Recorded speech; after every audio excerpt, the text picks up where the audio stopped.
Hey there, good evening everyone, and welcome to Prog Monster. My name is Murph. I am the host of this show. This is a show that is dedicated to progressive rock and other forms of rock music. So we're back on a Sunday night for Ben's album challenge. And Ben has introduced me to Frank Zappa, and the album he's chosen is One Size Fits All. Well, I have to say this, that I thought I had neatly avoided Frank Zappa for 40 years, and now I'm not being able to avoid him anymore. Recently, I'd watched a couple of shows on YouTube that specifically dealt with Frank Zappa, and I thought, well, maybe it's time I get into it. And then Ben gives me Frank's One Size Fits All album. Okay, so we'll start by talking about. I'm going to do a little bit more like I might do on my Monday night look back at a classic rock album, just because I think that might be the way to go here. So this album was released June the 25th, 1975. It's about 42 minutes in length, recorded at the Record Plant Studio in Los Angeles, the Caribou Ranch in the Netherlands, and I think it's the Paramount Studios in Los Angeles, Hollywood, California, right? Produced by Frank Zappa on the Discreet label. Okay, so appearing on this album, there's like at least 9 guys. I count 9 guys here. Frank Zappa on guitar, lead, and backing vocals. George Duke, the jazz legend, keyboards and synthesizers, and backing vocals. Napoleon Murphy, Brock, he's lead and backing vocals, also plays the flute and the tenor sax as well. Ruth Underwood plays the vibraphone, the marimba, sorry, I always have problems starting that word, percussion. And Chester Thompson, of course, of Genesis fame, drums, sound effects, and voices. Tom Fonder, I think it's Fonder, bass on all tracks but number 2. James Birdlegs Yeoman plays the track on number 2. He's the bass player on number 2. Johnny Guitar Watson is vocals, and then Captain Beefheart plays a harmonica. Okay, so basically this album has 9 tracks. Now Ben likes me to choose a favorite. However, that's going to be difficult because, to be honest with you, I don't really like any of it. And I'll just be right up front, it's not my cup of tea. If I had to put a gun to my head, I would choose Pajama People, just because I kind of like the humor on that song a bit. Mostly, it's not that I think Frank Zappa is a bad musician, by far. Quite the opposite, actually. I think the guy is musically beyond what most people could hope to ever achieve. Guitar-wise, he's very, very good. The songs, of course, are typical Zappa. They're kind of different. They have a lot of political satire to them, I guess, is one way of putting it. They like to, I don't know if it's poke fun up or draw attention to certain types of people in society.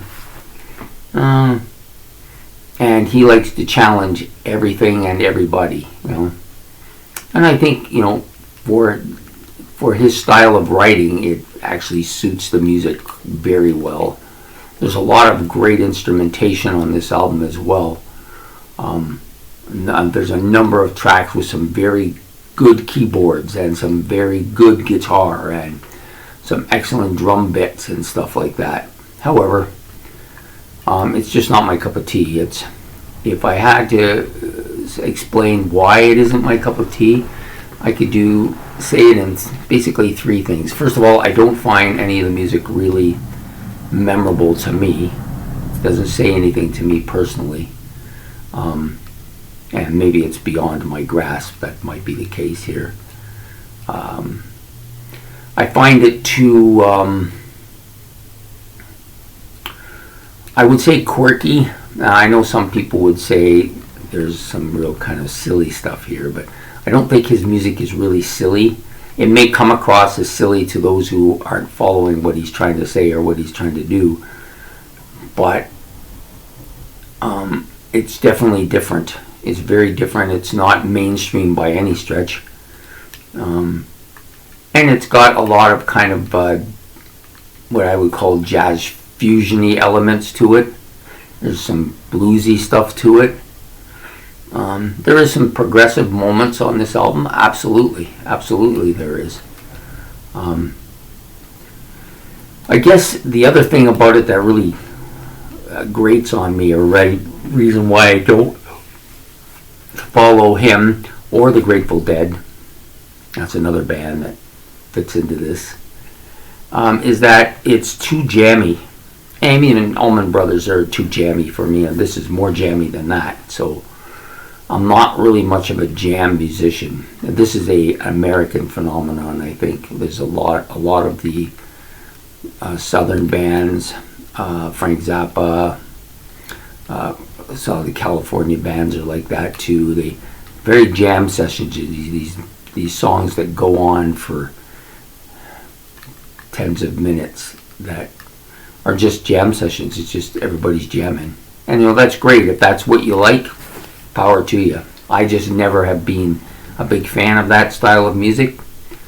It might change someday. I've had other forms of music that I didn't like but gave it a chance, and now I like them a little bit more. The most recent thing is psychedelic music. I wasn't a huge fan of psychedelic music, and there's a little bit of that here as well, but I've since grown into it, especially the bands like Atomic Rooster and The Doors, which were bands I would not have listened to 4 or 5 years ago. I now listen to a lot. So, I mean, is there a chance that I could grow into Frank Zappa? Absolutely.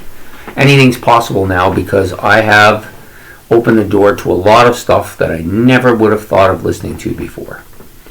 But for today and for this album, I'm not into it. I don't get it. I don't understand it. I don't see the point to it. It doesn't do anything for me. And that's basically it. That is too jammy at the same time.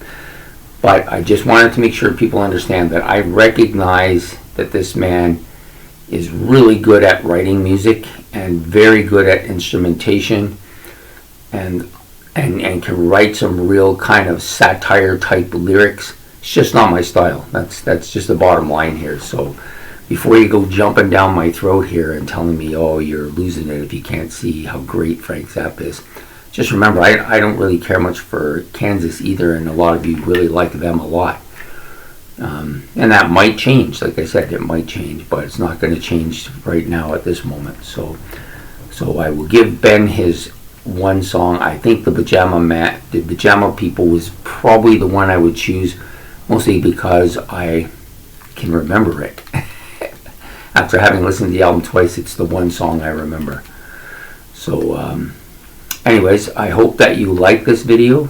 Please like and subscribe. It's very much appreciated. And Ben will give me another album, and we will do this again next Sunday night on Ben's Album Challenge. So have yourself a great evening. Take care. Bye.